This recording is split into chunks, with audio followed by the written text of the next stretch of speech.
with chopsticks, vortex method, at the molecular level. Good morning. Welcome to the Daybreak Show. I am the Sultan. We'll get started, but first, coffee. The never-ending bags of Starbucks coffee that were given to me a couple weeks ago. It's decent. Not bad. Good for a Tuesday morning.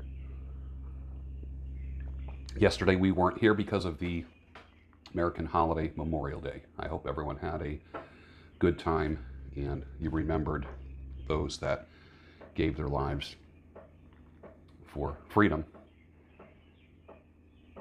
Although, how free are we now? Did people give their lives for a lockdown? Did people give their lives to be told you can't play in a park? That even a chin-up bar has a yellow crime scene tape around it in a park where you can't even do chin-ups. You are forbidden from using the outdoor workout area.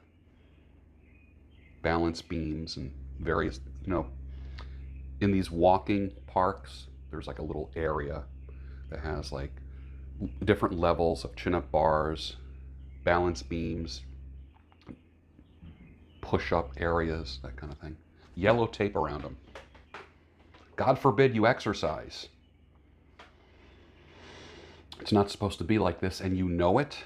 And if you've gone along with it, and I have, because I have this right here, that I can't even go to work. There's a sign on the building that says, you can't enter unless you have this on.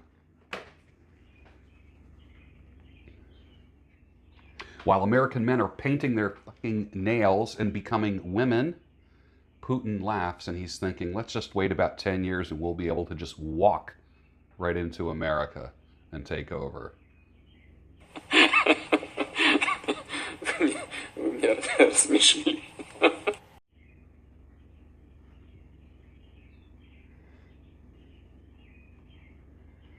Jesus can turn water into wine, but a Baptist can turn wine into Welch's. It's one of my favorite lines. I never understood the whole grape juice thing in church. Never understood it. I thought it was weird. I thought it was a maladaptive way of dealing with truth. And what we call communion in church today has nothing to do with what Jesus said. I don't care what anyone says. Has nothing to do with it. I wish the people that love me promoted me and my brand as much as the people that hated me. Grant Cardone said that about 3 years ago. I love that line. Here's a great response to a tweet that I did yesterday. I said, there's no shortage of 1955 housewives if you can man up and be a 1955 husband. All these guys want 1955 housewives. Good luck, bro, with your painted nails and your CNN. Good. Good for you. If you embrace traditional values, the women who want that in a man will come out of the woodwork. It's just called being. It's not game or a circle jerk of how to get a woman. Chelsea says this, yes, my boyfriend is very masculine and a traditional guy. He brings the maternal, feminine side in me that just makes me want to nurture everything. The person I am now is polar opposite to who I thought I was years ago. That is absolutely beautiful. Good work, Chelsea. Thank you for that comment. You went through your fill-in-the-blank phase of life. How did that work out for you? The fact that it was even a phase tells me it didn't work out for you. But some people say, yeah, but I had to go through that. No, you don't. No, you don't. You don't. It just takes years off your life, your health, the way you look. Gnarlifies, I don't even know if that's a word, but it is a word now. Gnarlifies your worldview.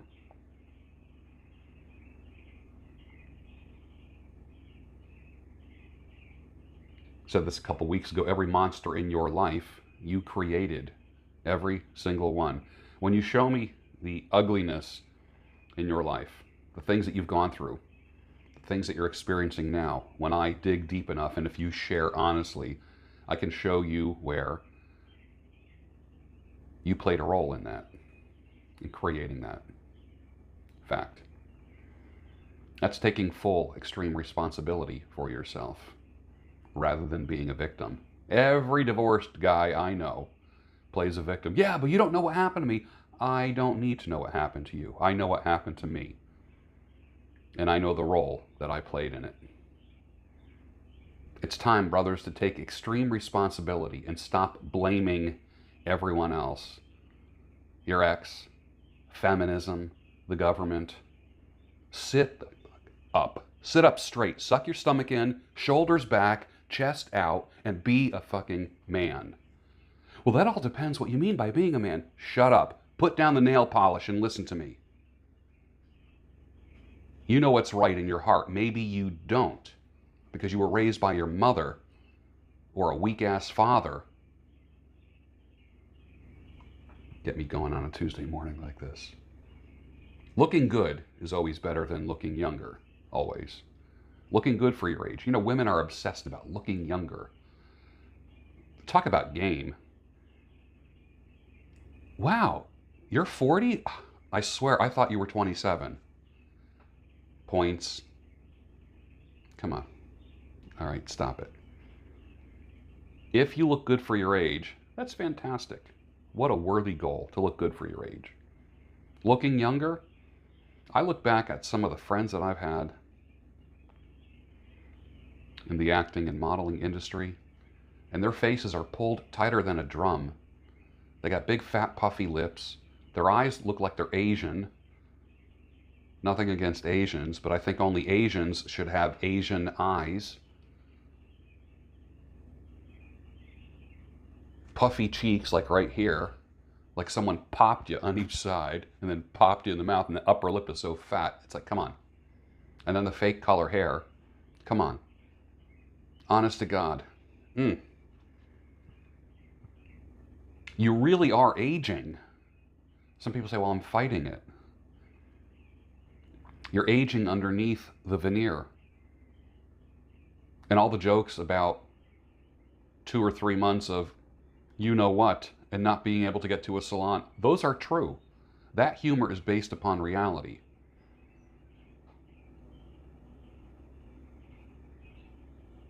Yesterday, I wrote down on paper a goal to become a master gardener by the time I'm 65 and a orchestra conductor. 2 goals. Realistic time frame, it's 5 years from now.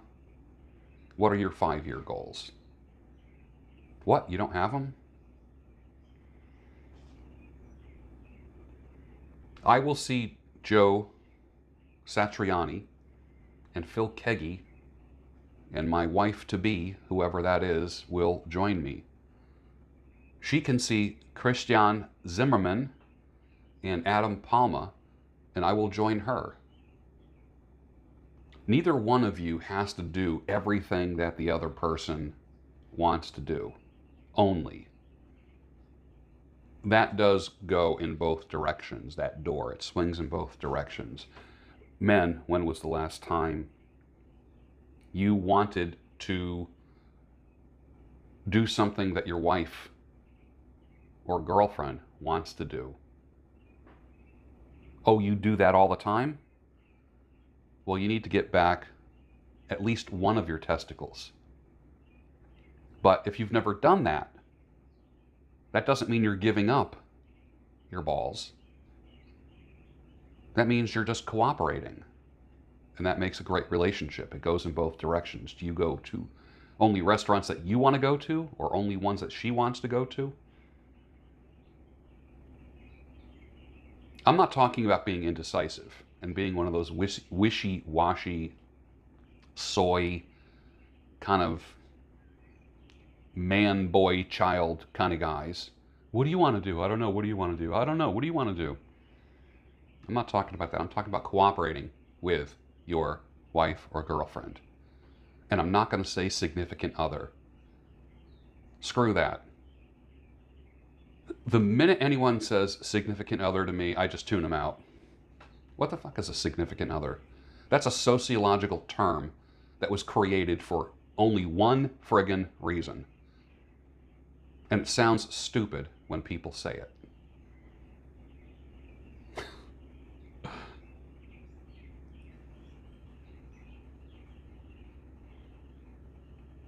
Pixar, Disney, has a new film called Out that introduces the first gay main character. It follows a gay man's journey into acceptance as he prepares to move into a city with his boyfriend. He looks like a lumberjack. That's not too... He looks like somebody from like Northern Liberties in Philadelphia. Or like Austin, Texas. That's not too stereotypical now, is it? The flannel shirt with the rolled up sleeves, a beard, a lumberjack hat on. Yeah, okay. I'm surprised he's not wearing like an Indian headdress or a construction worker hard hat or a police outfit. Oh wait, no, that was the Village People. 2 years from now, Disney files bankruptcy, blames bad economy. Men, are you divorcing right now? Take whatever you want from your marital home. You say, you don't want to take stuff from your kids. I don't want to take stuff from my children. Fuck that, okay? Your new home is also going to be your kids' new home when you move out of the marital home. You got sucked into the, they can only be happy with mommy bullshit. Enough already. All these men moving out of their marital home with nothing but their clothes. Bullshit. Enough already. Who's counseling you? A female therapist recommended by your wife? Men never go to a female therapist. Men never go to a female therapist. Men never go to a female therapist. Men never go to a female therapist. Any questions? Make escalation a lifestyle, and you will never be without money, business opportunities, or companionship if you want it. Escalation is a beautiful thing. You're always pushing. Now, I'm not talking about acting like you're escalating. Just make it part of your lifestyle. I made coffee this morning. I get done with the Daybreak show. I do a little bit of editing. I start making phone calls as soon as the sun comes up. Escalating. You want to be a sponsor of the show? That would be beautiful. Let me send you some information.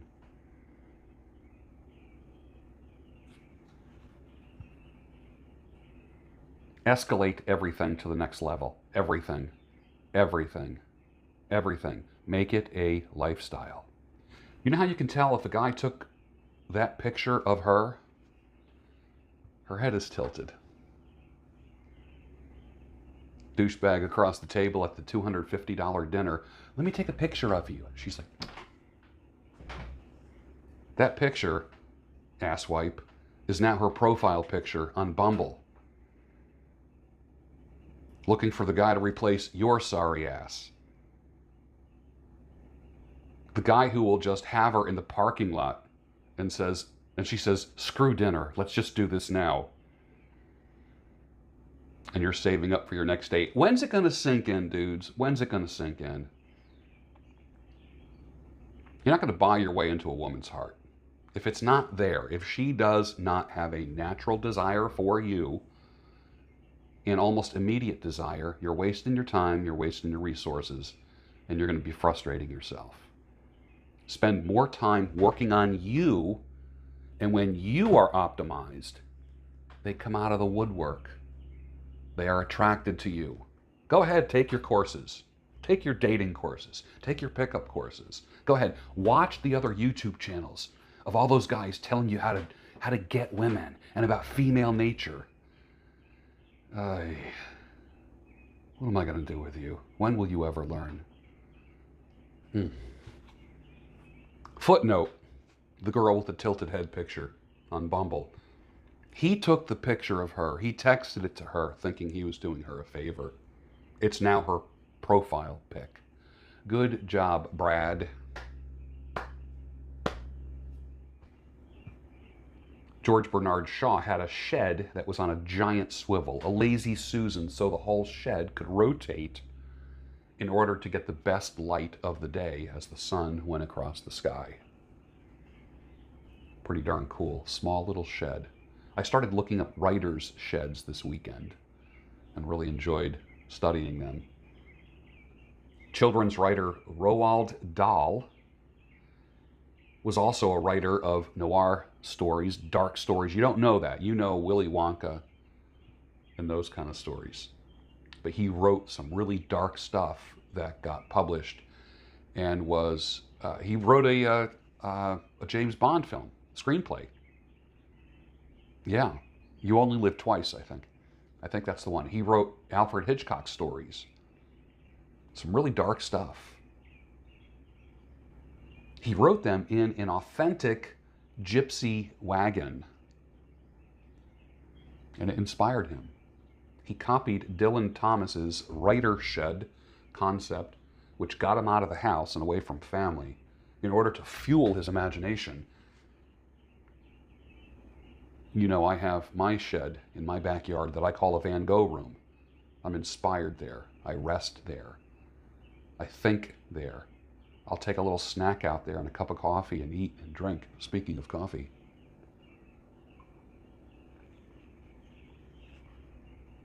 Is there a writer's shed in your future? I think there might be.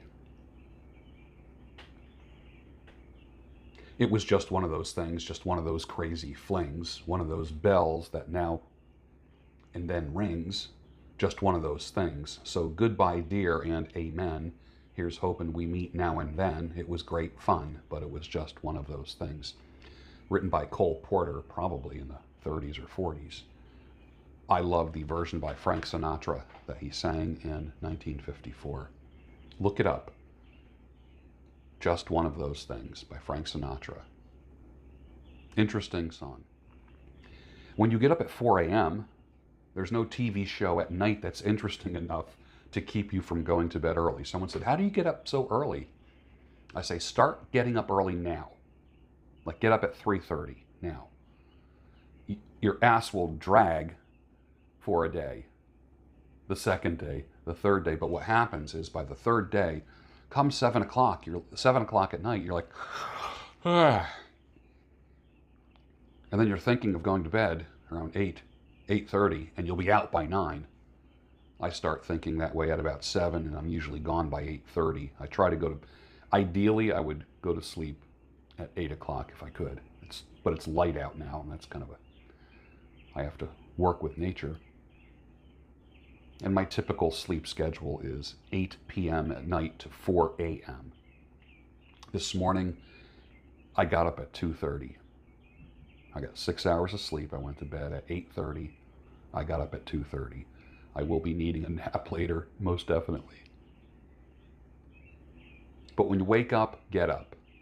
Don't try to go back to sleep. When you wake up, get up. You know, it's okay to not like your own people if you think they're acting like sheep. I say that about my people, who I see are acting like sheep. It could be a nationality, it could be a race. It's okay to break away from your people, however you identify your people. It's okay to crack.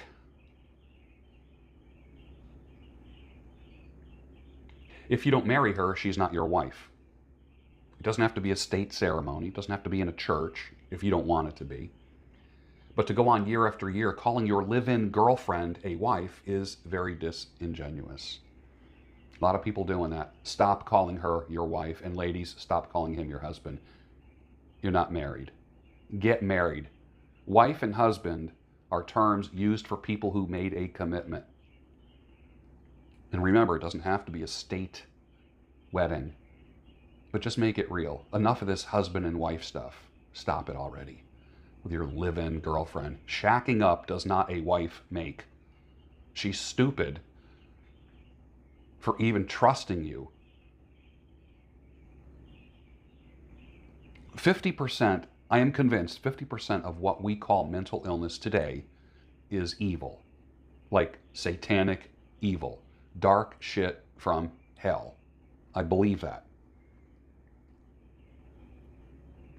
And I believe that when society said goodbye to God, we also said hello to evil. Evil became normal when God became scarce. Put that in your pipe and smoke it.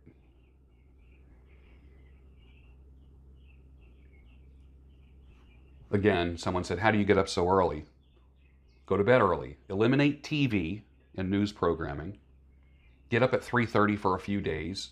You start to get tired around 7 p.m. Then you'll actually want to go to bed between 8 and 8:30. And then as soon as you realize you're not missing anything by going to bed early, you'll start getting your 8 hours of sleep and feeling good about it. Larry the Cable Guy says, I love these Navy SEAL guys. While he killed bin Laden, I killed a six-pack. That always made me laugh. You know how some convenience stores have gas? You got the little shack and then there's a few gas pumps. You know how you can really mess with a convenience store that doesn't have gas? You go in and you say, $10 on number 2, please. They actually will look out the window to see if there's gas pumps. Just try it. Video record it if you can. Send it to me. Again, something from The Sun, wonderful UK publication. Men are dying at coronavirus at twice the rate of women because of testosterone, medics believe. Ah, the case for low T. Testosterone could be behind higher death rates. How interesting. Bruce, get me another soy latte. Many women will tell a man to shave his beard and say, it makes you look 5 years younger. Truth be told, looking good for our age is enough. Most men don't think about looking younger, they just want to look okay. We don't want to look older, but it really isn't a thing with men. It's not a thing with real men, I should say. It's more of a woman thing, and that's okay too, that's fine. Women want to look younger, I get that. Most women, listen, you could take a gnarly Tinder or Bumble chick, if you squint your eyes, she actually looks halfway decent.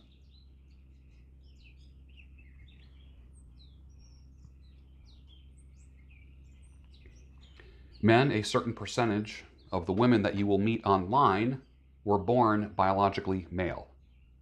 Fact. But by the time you find out that, you're in too deep. And that pun is intended. Vet a woman for contentiousness. Only time tells, because anyone can be on their best behavior for a couple of years.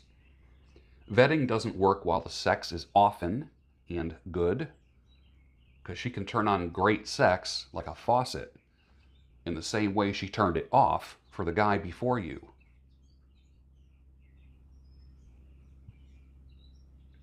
Ladies, you can't have it all. You can't. You can't live as a free swinging single woman for a decade or 3 and then expect to be a traditional wife and be supported by your man. Your goodies don't carry that much weight anymore after a few decades. Men, you need to vet that. If she lived as feminist of the year and conductor of a train in college, you don't want that. Because now she wants to make lasagna and sew your socks. Ain't happening. Not happening. You can't turn that on and off. Sorry. That's why men don't fall under the trance of sex. Because it'll make you do stupid things. It'll make a man go through the eye of a needle. Turn that part off. Use your head, not the bed, when making decisions. The communist state of Pennsylvania, not the Commonwealth of Pennsylvania, it's just another state ruled by sodomites, imposing their bullcrap on normal people. When will you learn, Pennsylvania? When will you learn? I took a poll. I said, which flag warrants more concern? 25% said a Nazi flag, 4% said the Confederate flag, 4% said the American flag, and 67% said a false flag. The best way to not get divorced again is to not get married again. Or you do things differently than you did the first time around. You must have learned some lessons there, right? Through the first marriage, right? And if the biggest lesson that you learned is what you now know about female nature, you are pathetic. A lot of you divorced guys, you that just got divorced in the past year or two, I know you think it's all female nature, don't you? You know what? It's you. You are the pathetic one. Other people taught you to focus on female nature, hypergamy, solipsistic nature of women. You learned all the terms. You high-fived with all the other soy boys who can't take responsibility for their life. It's about you. It's about you. It's not about her. It's not about what she did. Yeah, I know she sucked. Yeah, I know she cheated. Yeah, I know she made you look like a monster in court. I know that. I get that. But you allowed it to happen. You allowed it to happen. One of these days you will wake up, hopefully voluntarily, and see the role that you played in the demise of your marriage and or relationships. Take extreme responsibility when it comes to that. The minute you do that, a weight is lifted off of you and you can start really living. The way you walk and talk really sets me off to a fuller love child. Yes, it does. The way you squeeze and tease knocks me to my knees. The Ohio Players, 1974. Every time you're near, every time I see you smile, hear your hello saying you can only stay a while. Hey, I know that it's hard for you to say the things that we both know are true, but tell me how come I keep forgetting we're not in love anymore. Michael McDonald, 1982. Composition-wise, a cool song, catchy, fun to listen to, but when you read the lyrics, it's pathetic, isn't it? If it's true that you are the average of the 5 people that you hang out with, that one loser that you brought into your group just brought your average down. You can't afford to hang with losers. Choose your friends. Do not let your friends choose you. You could buy a bench grinder and a quality buffing wheel somewhere for probably $100. Go to yard sales and buy rusty, corroded old tools. Make a no-voice tool restoration video series. They will get millions of views. You will make money. Your mortgage will get paid. And then you can thank me later. Here's some good business advice. Money responds to speed. I've left more money on the table due to procrastination than incompetence.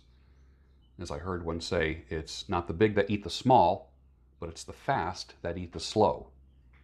And one of the reasons why you're slow is that you want it to be perfect. You want guarantees. By nature, we want guarantees. We want transactions to be perfect. How about saying yes? How about swooping down, making the deal, and then figuring it out later? Because that's what your competition is doing right now. They're just winging it. They're not better than you, they're just faster than you. What areas do you need to be faster in? Returning calls or emails faster. Creating offers or counteroffers faster. Where can you be faster in your life? Remember at the beginning of the show today, I said about escalation. Make escalation part of your life, where you take everything to the next level. Try it today. And with that, finish your coffee, and I'll see you tomorrow on the Daybreak Show, your daily dose of sanity, clarity, and reason. Do you know anyone who owns a hotel or a chain of hotels that needs to be rehabilitated, brought back to life, remodeled. Everything from stripping the rooms down to the bare walls, down to the studs, and almost creating a new hotel room. I know a company that does that. Get with me and I'll make the referral. Email me, gb@georgebruno.com.